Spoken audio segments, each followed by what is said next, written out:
No compres ni vendas una propiedad sin tener esta información en cuenta. El día de hoy te voy a hablar de los impuestos y de los gastos adicionales que tienes que considerar al comprar o al vender una propiedad.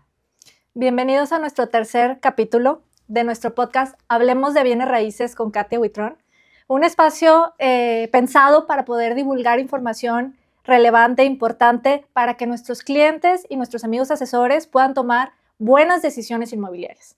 En esta ocasión, como mencionas, vamos a hablar de los benditos impuestos, que todos los años actualizamos esta información, es importante decirlo, y vamos a hablar de los gastos notariales. Mi rol va a ser realizarte preguntas para poder resolver las dudas más frecuentes sobre impuestos y gastos notariales, ¿ok? La primera. Vámonos de la parte del comprador. Yo quiero comprar una casa. ¿Qué impuestos debo de pagar al comprar? Muy bien. El impuesto que se debe pagar al comprar una casa es el impuesto sobre adquisición de inmuebles. En Nuevo León tiene el nombre del ISAI, que significa esto por sus siglas. Sin embargo, cada uno de los estados varían un poquito los nombres, pero prácticamente lo podemos generalizar como impuesto sobre adquisición de inmuebles. Perfecto. Si yo quisiera pagar menos impuestos para comprar una casa, o sea, ¿hay alguna forma de hacerlo?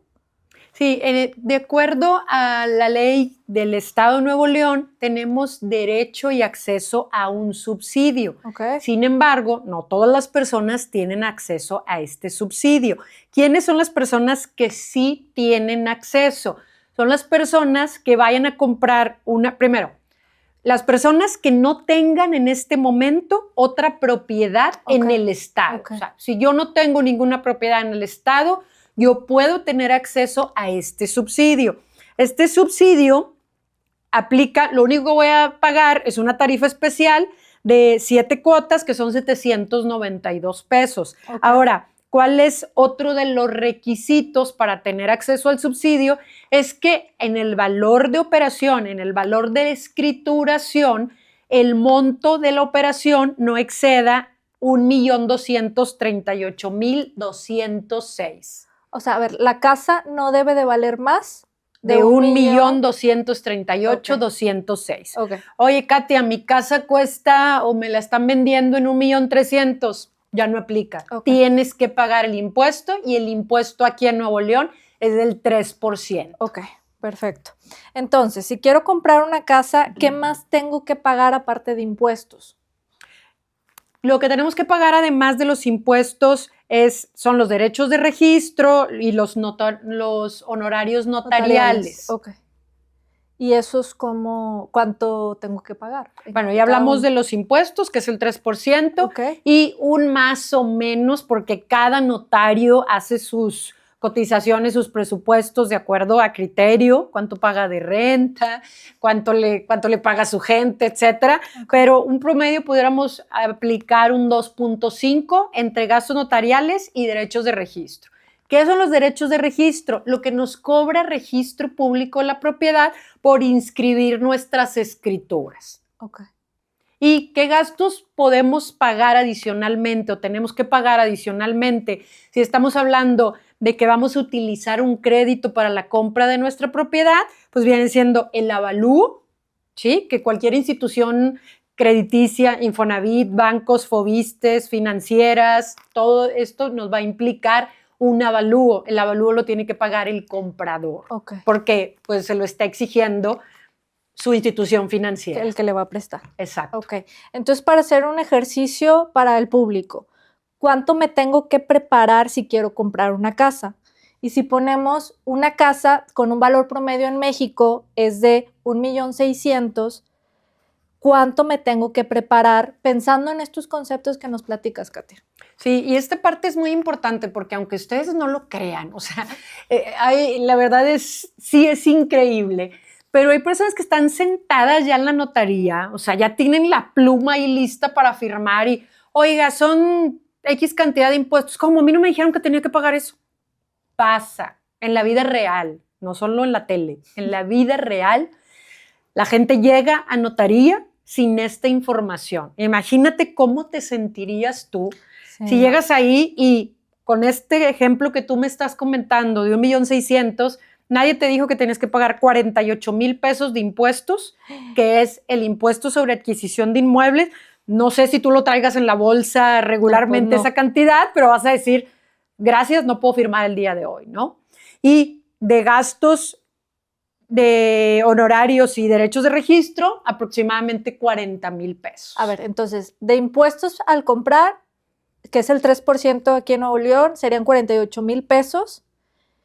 Y luego derechos y gastos de registro, dijiste, 40,000 pesos. Okay. Aproximadamente, porque esto sí puede variar de acuerdo a cada notario. Y como decía, si es con crédito bancario, más o menos, ¿qué más se tiene que preparar una persona? Sí, si es crédito bancario, también, además del avalúo, que el avalúo va a tener un costo entre 5 y 8,000 pesos, okay, también van a pedir un enganche, porque el banco no da el 100% del crédito, puede que te dé el 90%, y en este caso entonces tendrías que dar 160,000 pesos de enganche o de diferencia, o sea, de tu bolsa. ¿Qué pasa si el banco te financia el 85%? Pues vas a tener que dar 240,000 pesos. ¿Sí? Entonces, prepararte con eso, no solamente es voy, tramito mi crédito y bien padre, porque incluso ni con Infonavit, o sea, Infonavit no te cubre todos los gastos. Tú tienes que pagar parte de estos gastos. A lo mejor pagas menos porque ellos te van a financiar una parte, pero al final lo vas a tener que pagar. Ok, muy bien. Entonces es súper importante el prepararte con dinero, que ya vimos ciertas cantidades, si voy a comprar la casa. No solo el valor de la casa, sino prepararte con todos estos conceptos. Y ahora, otra pregunta. Si quiero comprar con dinero en efectivo, con cash, ¿tengo algún límite? Sí. De acuerdo a la Ley de Prevención del Lavado de Dinero, tenemos un límite en el efectivo. ¿Y por qué? Porque, bueno, esas actividades ilícitas, secuestro, contrabando, drogas, trata de personas, ¿cómo se llama? Hidrocarburos, que es el huachicoleo. O sea, todo lo que entra en lo que es la delincuencia organizada, pues, ¿cómo es la manera de cobrar? En efectivo. Y entonces, ¿qué es lo que dice la ley? Oye, a ver, tú no puedes andar comprando como loco en efectivo, tú vas a tener una restricción. Y así como hay una restricción para la compra de una propiedad, también tenemos restricciones para la compra de autos, para las compras de joyerías, o sea, hay diferentes restricciones para diferentes tipos de bienes. Pero ahorita lo que nos atañe a nosotros es el tema inmobiliario, bienes raíces, y tenemos una restricción que no podemos dar más de 907,000 pesos en efectivo para la compra de una propiedad.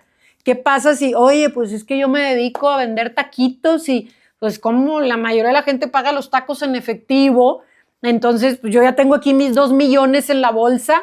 No se puede. O sea, lo tienes que bancarizar, tienes que guardarlo en tu cuenta y solamente vas a poder pagar 907 en efectivo, o sea, y en efectivo me refiero efectivo literal, los fajos de dinero. Y la otra parte tiene que ser a través de transferencia o cheque. Entonces esta parte es importante que la consideren. Y bueno, acuérdense que nosotros tenemos muchos años de experiencia en el medio y sí tenemos un truco para que lo puedas hacer, pero eso lo platicamos en privado. Muy bien. Y ahora del lado del vendedor, si quiero vender mi casa, ¿qué impuestos tengo que pagar? Como vendedor, el impuesto que tienes que pagar es el ISR, que es el impuesto sobre la renta. Pero aquí se pone más emocionante y más complicado de asimilar, ya que no es un porcentaje. Yo te estoy hablando de un porcentaje en el tema del comprador. O sea, el comprador sí es un 3% fijo, pero en el tema del vendedor es un impuesto que se calcula en base a la ganancia que tú estás teniendo. ¿Y cómo se calcula esa ganancia? Tengo que ver las escrituras, un fiscalista o el notario tiene que ver tus escrituras y ver en qué fecha se compró la propiedad y en cuánto se compró la propiedad. y luego alimentar los datos de en qué fecha se está vendiendo la propiedad y en qué monto se está vendiendo la propiedad. En base a eso nos va a resultar ya un monto que es el que se va a pagar de impuestos. Okay. De hecho, es una pregunta muy común en redes sociales de nuestras páginas de ¿cómo sé cuántos impuestos tengo que pagar al vender mi casa? ¿Qué puede hacer una persona si tiene esa duda? Acercarse con un asesor inmobiliario. Okay. Porque nosotros antes, y ojo aquí, esta pregunta es muy importante y muy relevante porque no se deben de revisar los impuestos que vamos a pagar ya cuando tenemos al cliente comprador. Esto se tiene que revisar desde que estamos pensando en vender la propiedad. ¿Por qué? Porque va a afectar, o sea, yo voy a vender la casa en 3 millones.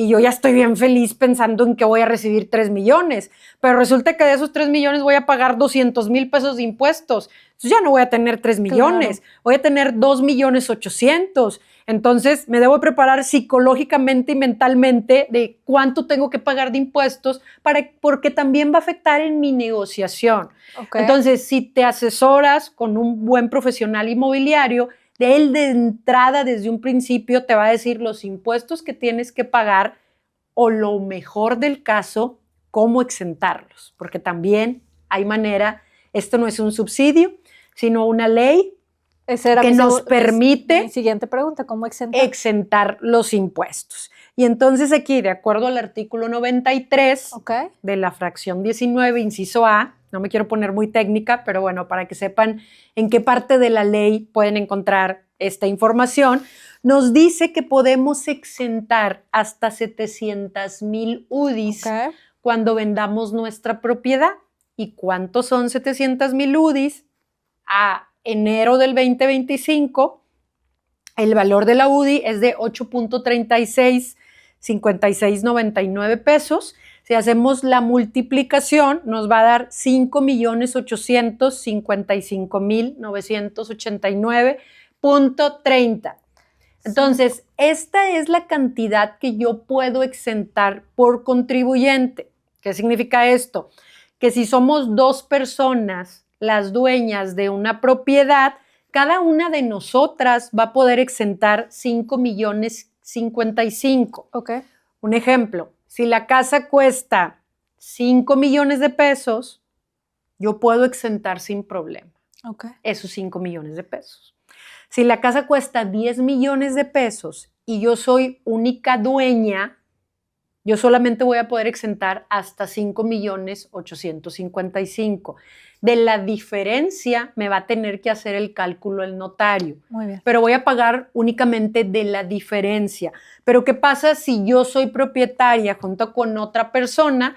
Pues ahí 5,800,000 y 5,800,000, pues supera los 10 millones. Podemos exentar la cantidad completa de los 10 millones entre las 2 personas. Perfecto. ¿Y qué requisitos hay para exentar? ¿Qué requisitos hay para exentar? Lo primero que nos dice la ley es que este beneficio lo tienes cada 3 años. Okay. O sea, yo no puedo andar como loco exentando porque ya esto es un negocio, entonces. ¿Y qué me dice Hacienda? Oye, no, a ver, lo vas a poder hacer únicamente de tu casa habitación. Okay. Y por lógica, aunque luego hay gente como yo que sí se cambia más seguido de casa, pero por lógica, pues alguien puede tardar hasta 3 años en estarse mudando, ¿no? Entonces, lo que me dice la ley es, te voy a dar ese beneficio cada 3 años. Okay. Si no has exentado en los últimos 3 años, puedes exentar. Ese es el primer requisito. Okay. El segundo requisito es que la propiedad que vayas a vender sea tu casa habitación. Okay. Y tengo que comprobar eso. ¿Cómo lo compruebo? Aquí, la manera de comprobar que la casa que yo estoy vendiendo es mi casa habitación para el tema de los impuestos es que yo presente mi credencial de votar, mi INE, con la misma dirección de la casa que se va a vender. Esa es una. Okay. La segunda es que yo demuestre o presente comprobantes de CFE, o sea, de la luz, okay. o de gas natural o de cualquier tema de gas, ¿cómo se le llama este gas? Que no es Bueno, Pusiste una dejémoslo. tarea hoy.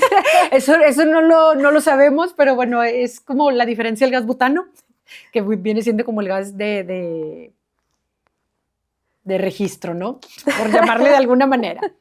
O sea, no es el de tanque, vaya. Sí, de gas natural, ¿no?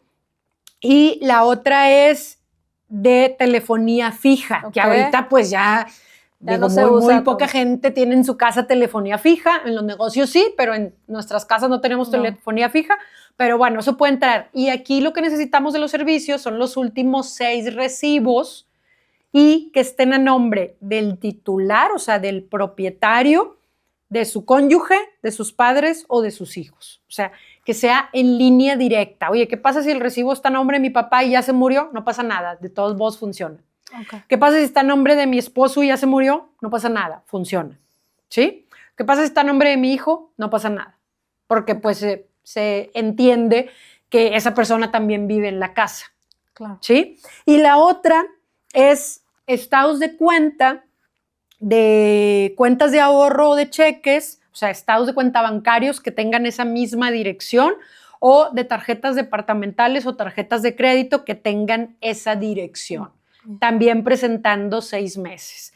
¿Qué pasa si llegas con un notario y te pide todas? Oye, a ver, notario, no. Aquí la ley dice que con una de las opciones yo puedo exentar. Ok, ¿sí? Perfecto. Y voy a responder una pregunta que tal vez no me hagas, pero que me acaba de hacer un cliente y que me dice, oye, ¿y cuánto tiempo necesita tener de antigüedad la INE? Porque sabemos que el INE lo podemos cambiar.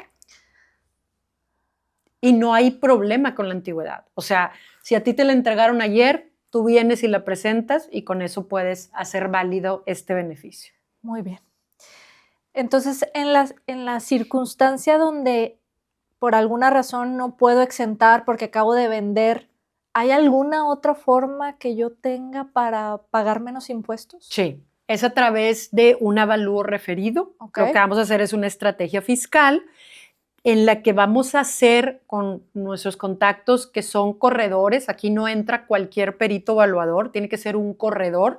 Vamos a hacer una estrategia, él tiene que hacer un avalúo, nosotros hacemos estrategia con el notario y por ponerte ejemplos, ¿no? Y fue un caso muy sonado en nuestra oficina de una cliente que le salía a pagar de impuestos, si no mal recuerdo, 320,000 pesos. Y para empezar, fíjense la importancia de tener un asesor inmobiliario a su lado. El primer punto es que ese impuesto estaba mal calculado por un notario. O sea, se equivocan los notarios. Mal calculado. Nosotros fuimos a otra notaría porque esa notaría le había pedido el comprador. Y nosotros tenemos que irnos con las notarías que pidan los compradores cuando las operaciones son de contado. Entonces, nosotros fuimos con nuestra notaría de casa y dijimos, oye, revísame este cálculo y efectivamente estaba incorrecto. O sea, de 320,000 lo bajamos a 180,000 pesos los impuestos. Y después, ese era el cálculo correcto, pero después entramos nosotros con la estrategia del avalúo referido. Y con eso le bajamos otros 100,000 pesos. Entonces terminó pagando únicamente 80,000 pesos de impuestos. Y esto porque este cliente ya le habíamos vendido una casa anteriormente y aparte esta propiedad era con uso de suelo comercial. Y otra parte importante es que las propiedades con uso de suelo comercial no tienen este beneficio, pues porque no pueden ser tu casa habitación.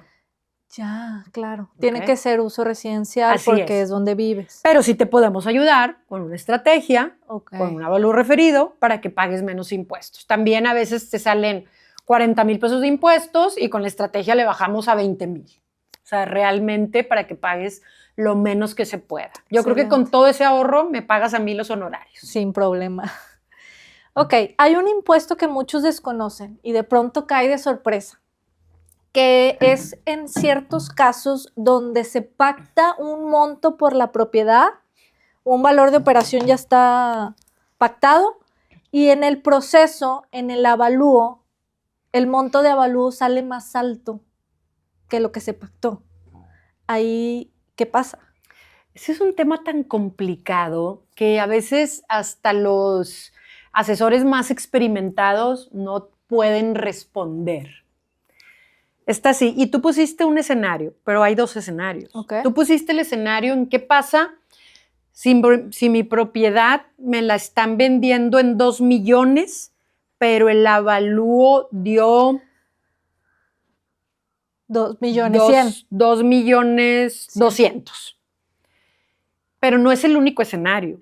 El Hay otro más. escenario es, ¿qué pasa si mi casa me la están vendiendo en 2 millones, pero el valor catastral da 2 millones 200? O sea, más alto. Así Ok. es. ¿Sí? O sea, el valor catastral está más alto. En estos casos, si tú llegas a firmar en los 2 millones 200, Firmar la venta de la compraventa de la propiedad, en el valor más alto. en el valor, no, más bien, en el de 2 millones. Oye, yo quiero firmar en 2 millones porque me la están vendiendo en 2 millones. Si tú firmas en los 2 millones, Hacienda, que es muy lista y nada se le pasa, dice, Daniela se está ahorrando 200,000 pesos. Está teniendo una ganga. Está teniendo una utilidad de 200,000 pesos. Entonces, vamos a cobrarle a Daniela el 20% de esos 200,000 pesos. Okay. O sea, son 40,000 pesos que Hacienda te va a hacer que pagues. Si te fijas, es más del 3%, más de lo que es el impuesto sobre la renta normal. Entonces, aquí... ¿Y eso se lo cobran al comprador? Esto se lo cobran al comprador. Porque él es el que se está ahorrando esos 200,000 pesos. Entonces aquí vuelve la relevancia del asesor inmobiliario, porque si el asesor es profesional y sabe de este impuesto, te va a decir, espérate, Daniela, no firmes en 2 millones. Vamos a firmar en 2 millones 200. Y es preferible que pagues el 3% de 200,000 pesos a que pagues el 20% de 200,000 pesos. ¿Sí? Claro. Entonces, esa es la parte importante, pero la parte difícil es, ok, pues tú me estás diciendo eso, pero ve y convence al vendedor, porque el vendedor entonces va a querer que le dé los 2 millones 200, porque él está firmando en 2 millones. Ese es mi trabajo. Hablar con el vendedor y explicarle lo que puede conllevar firmar en 2 millones y pues llegar a un buen acuerdo para ambas partes. Perfecto. ¿Y el IVA? ¿Quiénes pagan IVA o ahí cuándo aplica? Sí, el IVA es el 16%, o sea, aplica igual que todos los IVAs que conocemos en zonas que no son frontera. Y este es un impuesto que pagan únicamente las personas, los compradores de propiedades con uso de suelo comercial. Llámese, aquí entra comercial, industrial, o sea, todo lo que no sea habitacional entran en el pago de este IVA. Esa parte es importante porque la tienes que considerar, al igual que platicábamos en el tema de comprador y vendedor, de qué debo de considerar en los gastos, pues esta parte también de, oye, cuando estoy comprando un local, una oficina, una bodega, un edificio, tengo que considerar, además del valor de la propiedad en sí, el 16% de IVA, más los gastos notariales, o sea, eso es aparte. Pues yo me quedo muy sorprendida de la complejidad de una operación inmobiliaria. O sea, todo lo que hay que considerar en cada parte, lo que hay que pagar del vendedor, lo que hay que pagar del comprador. Entonces me quedo impactada de que es necesario que el vendedor y el comprador tengan una representación, que tengan un aliado, que tengan a su asesor inmobiliario ahí al lado, que los vaya guiando paso a paso para que no se les pase nada y para que los impuestos que tienen que pagar y sus obligaciones y cómo ahorrarse impuestos, pues alguien los esté asesorando. Entonces... Y solamente vimos una pequeña parte de lo fiscal. Del tema de la compraventa, o sea, es el tema fiscal. También nos encargamos del tema legal. ¿Qué pasa? Que justo en este momento estoy con un trámite de una cliente que me dice, quiero que me ayudes con un trámite de Infonavit. Y a ella ya le iba a dar el anticipo al vendedor y le digo, no, espérame, porque yo necesito revisar el expediente, que jurídicamente todo se encuentre bien, pero además de que cumpla con los requisitos del Infonavit. Y oh, sorpresa, me manda las fotos de la propiedad y ¿qué crees? Que no cumplía. Es un negocio. Ah, y no entra en el Infonavit. negocio para un crédito de Infonavit. Entonces, yo la estoy asesorando en qué adecuaciones tiene que hacer a ese negocio, a esa casa que se usa como negocio, para que pase a través de un crédito Infonavit. Entonces, aquí ya tenemos tema jurídico, tema físico de la casa, cuando estamos hablando de créditos, y luego si nos vamos a cuando empezamos, el tema de ¿cuánto vale mi casa? También les ayudamos a determinar el mejor valor para su propiedad. Y luego, a ver, ya estoy empezando a vender la casa. Oye, a ver, Daniela, píntale aquí, arréglale esto. Esta humedad te puede... Créeme que un tema de humedad en una casa hace que el cliente diga, te ofrezco 200,000 pesos menos. Oye, espérame, esto nada más es el IMPER. Pues sí, pero yo como sé que no se me va a caer la losa.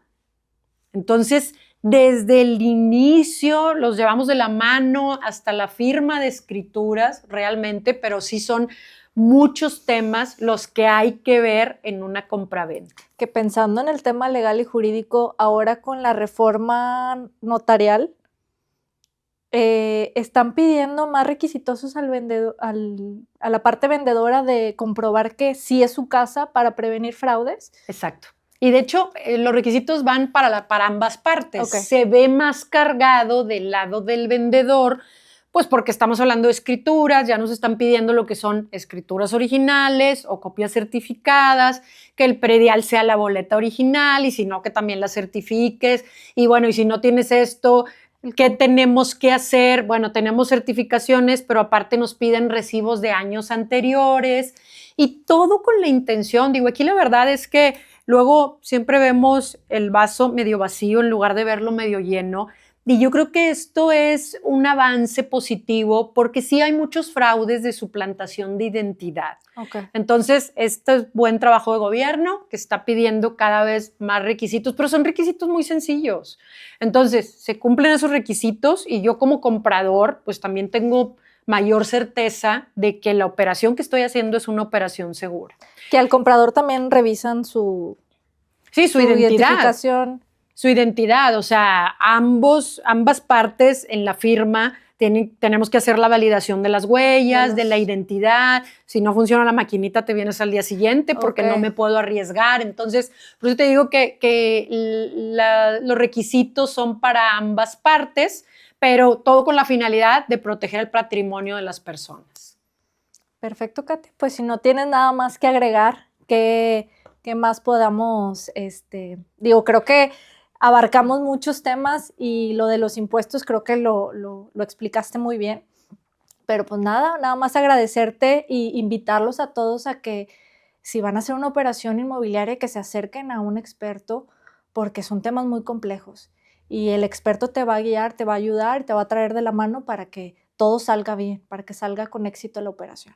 Exacto. Nada, pues nada más cerrando, invitándolos a que nos sigan en nuestras redes sociales, principalmente en nuestro canal de YouTube, Katia Huitrón y sus negocios inmobiliarios, y en las demás redes como Katia Huitrón, como Orange Blood, en donde pues tenemos bytes de información. En YouTube son videos más largos como este, pero en las otras redes son videos más cortitos de información muy rápida que te va a ayudar a cuidar tu patrimonio. Listo. Hasta la próxima. Hasta la próxima.